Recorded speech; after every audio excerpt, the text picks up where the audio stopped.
So I've got a friend who is getting evicted. They're throwing everything on the front street. The ambulance has been here. They said that she did need to go to the hospital, that she was in danger, but she can't leave all her stuff. Bunch of cops and sheriffs here. Just came out of the blue. This attorney, Anthony Bradley, said his mother owed medical bills. He went to court while I was in the hospital. I've got COVID, as you know, the heart. The pressure's up to 150. So your partner left you this house. Yes, I've got paperwork, but they've all got it. And you've currently got COVID? Yes. I've been in the hospital. There's the medical bills that my partner's mother owed. They came after it almost 2 years after she died. So they're trying to sell the house to pay her bills. I offered to pay them. He apparently set a court date while I was in the hospital, but nobody served me or let me know. The opposing attorney said the house was abandoned while she was in the hospital with COVID-19. So they made you leave the house while your oxygen was running, and now your oxygen tank is empty. I don't have my oxygen. They wouldn't let me get it. I am just floored. I don't get it. I don't know what to do. They broke my father's urn. She doesn't have a place to go. We're in the middle of a pandemic. 1, 2, 3, 4, 5 police cars. I want you to move, please. I've got to be in the state. I don't care. You need to move. Y'all are evicting a woman with fucking COVID. Y'all can say no. All y'all got a goddamn choice. You're being loud and calling. And there's nothing illegal about being loud. Yes, it is. Arrest me then. Go on. No. Go on, man. No. You won't let her live with you? Jay Callens, this is evil, this is immoral, and it exposes the real purpose of the fucking police department. And she is not alone, y'all. We are about to have a mass eviction. To me, it exposes how broken our system is. Just calm down. It's the faithless logician, dropping what's been missing. Coming for the jugular, but not let me catch you slipping. No tool needed other than my mind to dissect these delusions and correct them in real time. The slayer of dogma and baseless assertions don't come with that weak shit or you'll soon need a surgeon. But it's too late for your argument. It's been torn and shred. There is no coming back. It is completely dead. All I need is my brain and my pen to use as I see fit to flay and or mend these inexcusable policies that are impossible to defend. All I need is my brain and my pen. No trust needed, just take a second and listen as I redirect and clear your clouded attention to focus on the facts, evidence, and testable predictions, painting a picture to help explain these insights, hypotheses, and suspect claims, giving you the tools needed to separate the truth from the false and the utterly inane. The marks are legion and too many to name, but they all love money, bathing in it with no shame, while the rest of us fight over their scraps, struggling just to maintain. They've never read a war that they would not fund, yet they treat citizens asking for health care as low-life scum. But we're done asking, so get ready, because here the we come.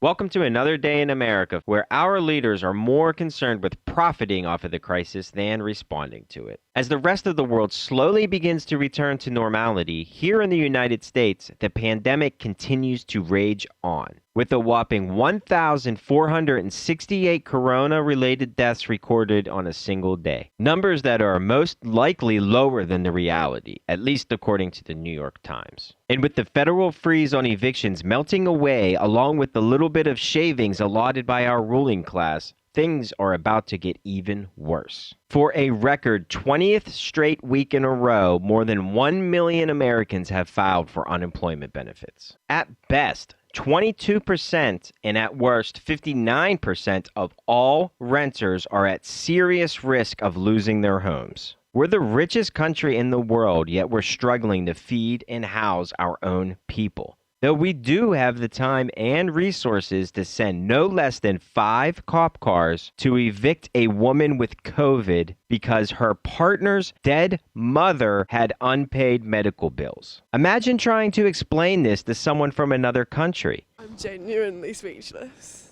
Presumably you had an idea that healthcare was expensive in the US. I didn't realise how expensive.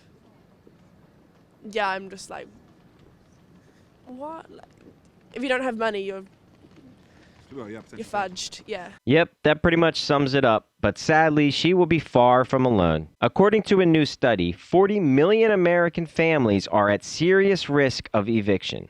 And of course, Black and Latino Americans will be affected at far higher rates, with people of color making up 80% of those facing eviction, even though they only make up a combined 30-some% of the nation's populace. And like I said, the federal protections on evictions has already expired. And when it comes to the state's ability to protect the rights of the evictee, a majority of them scored an embarrassing 1 star or less out of 5, according to the grading done at Evictions Lab. If you thought the George Floyd protests were large, wait until 40+ million Americans have nowhere to go but the streets. And that is the only way anything is ever going to change for the better. Because electoral politics are a dead end, at least on the national level. Don't believe me? How else can you explain our fearless leaders going on break during the middle of a depression and pandemic that they respectively caused and exacerbated, with little to no concern for the societal nor electoral consequences of their inaction? That hardly sounds like a working democracy in tune with the wants and essential needs of its people. Though the supposedly bifurcated Congress did find the time to yet again expand our bloated military budget and put a stop to the troop withdrawal from Afghanistan. That would have finally put an end to the 2-decade-long bloody boondoggle known as the Forever War. But supposing for a second that the Democrats actually gave a flying fig about helping the small folk, whatever leverage Pelosi and the Dems may have had was gifted away along with the $4+ trillion slush fund masquerading as a stimulus package known as the CARES Act. The Orwellian named legislation was supposed to be followed by another. At least that's what Nancy confidently told Jay Tapper back in late April. We always said that CARES 2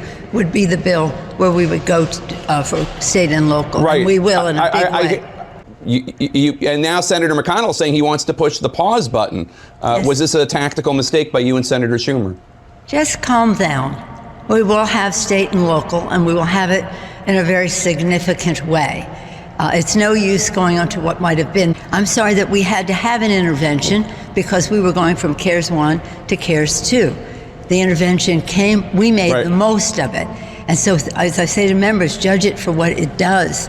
Don't criticize it for what it doesn't, because we have a plan for that, and that will happen. Though these days she seems less sure. That are negotiations going to resume, or are negotiations dead? I hope so. Millions of children in America are food insecure, and their families as well. But I always like to focus on the children. You know, I have a prayer that I say, let's pray for those who are hungry. Let's pray harder for those who will not feed them. Then we go to the Princeton lab on eviction lab says that we need these resources. There are going to be this many millions of evictions. If only she were in a position of power to actually help people. The so-called HEROES Act, formerly known as CARES 2, is the mythical fourth phase that was dead on arrival and deemed nothing more than a Democratic wish list. It included a few good proposals, such as further funding for state and local governments, hospitals, testing, the Paycheck Protection Program, and another round of crumbs for a select few. But there's also gems like a bailout for corporate lobbyists, the managerial middlemen between politicians and their real bosses, the donor class, the ones who write the majority of legislation that gets passed, so of course you gotta take care of them. There's a stock break for some of the wealthiest welfare queens among us, those that make their money off of stock dividends, a bailout for mortgage servicers who are notorious for finding reasons to kick people out of their homes using predatory business practices, as I detailed in this previous video. A bailout for landlords, though I don't know why you wouldn't just put the money into the hands of the tenants, who could in turn pay the landlords. A bailout for debt collectors, which is just brazenly ballsy and goes to further illustrate how little they're concerned with the perception of their blatant corruption. I mean, who else are people going to vote for? A third party or some independent yahoo with no loyalty or connection to anyone in Washington? But perhaps the most perverse provision is the subsidization of private insurance companies via COBRA, a notion that could only have been spawned from within a Washington think tank. The obvious and sensible solution would be just to bypass the predatory middlemen by opening up Medicare and Medicaid to any and everyone, as Bernie and other progressives have suggested. But if that were to happen, how would the poor mafia middlemen be able to skim their share? So instead, like the good little corporate cucks that they are, Democratic leadership is doing exactly what the insurance companies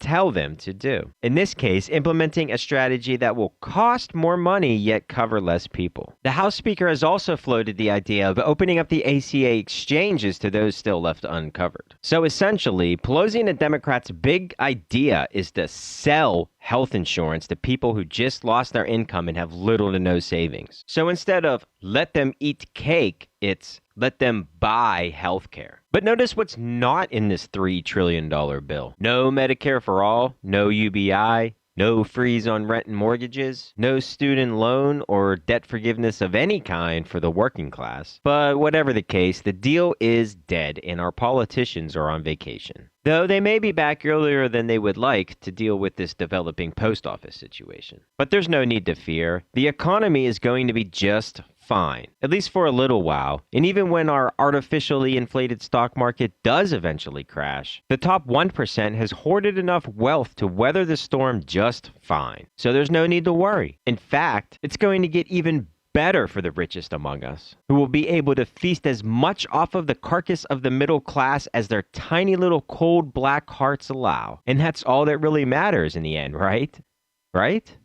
Lastly, I want to cover the executive order that Trump signed in lieu of a deal. $400 per week in unemployment benefits, down from $600 given by the CARES Act. A halt on evictions, an extension on the deferment of student loan payments, and a payroll tax holiday. It's not great, but at least it's something, I guess. But alas, it's actually not even as mediocre as it seems. The reported eviction freeze is actually no more than a slight suggestion to the Department of Housing and Urban Development concerning federal housing units and no one else. So not only is it not halt evictions, it does nothing for the tens of millions of Americans on the verge of losing their homes. The funds to pay for the unemployment benefits extension come out of FEMA's budget and only cover 5 weeks worth of payments, and may be challenged by Democrats and or the courts. And it's actually only $300, not the reported $400. The other $100 was supposed to be provided by the states, but since they do not have the same money-creating abilities as the federal government, most states will not be able to ante up. The extension on student loan payments until the end of the year are what they seem, but again, this is a deferment, not a forbearance, meaning the amount is still due, but just at a later date. This should be unacceptable. Everybody should be banding together to call out this criminal negligence. But instead, we're too busy squabbling about whether or not it's a good idea to wear a mask during a pandemic. As long as they keep us as divided and fractured as we are, our corporate-owned duopoly will be able to retain control and will never ever give more than a passing care for the needs of the people. The civil rights movement was not all peaches and cream. Lyndon B. Johnson didn't sign the Civil Rights Act because he wanted to. He did it because he felt he had no other choice. Same reason FDR agreed to enact the bare minimum social democratic reforms necessary to stabilize the country in the midst of the Great Depression. Though FDR's biggest concern wasn't necessarily for the well-being of the people, and it most certainly wasn't to install socialism, but rather to save capitalism. But either way, it wasn't until a general strike broke out all across the country in unison calling for bold reforms for any substantial, meaningful change to finally take place. And frankly, that time has come once more. If Lebanon is able to kick out its colossally corrupt and incompetent government for its criminal negligence in mere weeks, we can at least try. Because it isn't red versus blue, or black versus white. It's the haves versus the have-nots. The 1% versus the rest. And the sooner we all learn this, the better off we will all be as a society. Thank you for watching. Please like, subscribe, and share. And for fuck's sake, wear your damn mask. Jana. The Democrats are having the most democratic response imaginable to the looming foreclosure and eviction crisis. Exclusive. Democrats introduce a bill to fund legal assistance for those facing eviction. So we're about to have a foreclosure and eviction crisis where people are going to become homeless. They're going to become homeless. And the Democrats' response is, let's give these people lawyers. why isn't your response, I'm going to keep you in your house? See, why was it that coronavirus was such a terrible thing that we needed to act immediately to bail out the companies, but why is it not viewed as such a terrible thing and we need to act immediately to bail out the homeowners? Why does that not have the sense of urgency? The corporations getting their bailouts had the sense of urgency that we needed to act immediately within the first couple of days. That's how they react. Oh my God, we got to do something. Oh my God, give Steve Mnuchin $5 trillion and let the Fed dump all this money into the market. Let's go. We got to do it. The corporations. Who will think of the corporations? Good sir. Boeing, are you okay, Boeing? But now people are about to lose their homes, and the best we got is lawyers? Why isn't anybody going out there saying, we're going to ban all evictions and foreclosures and we're going to bail out the homeowners? Do it through a universal basic income. If everybody was getting $2,000 every month from the beginning of this crisis, we wouldn't be facing this eviction emergency. Millions more people would be able to stay in their houses.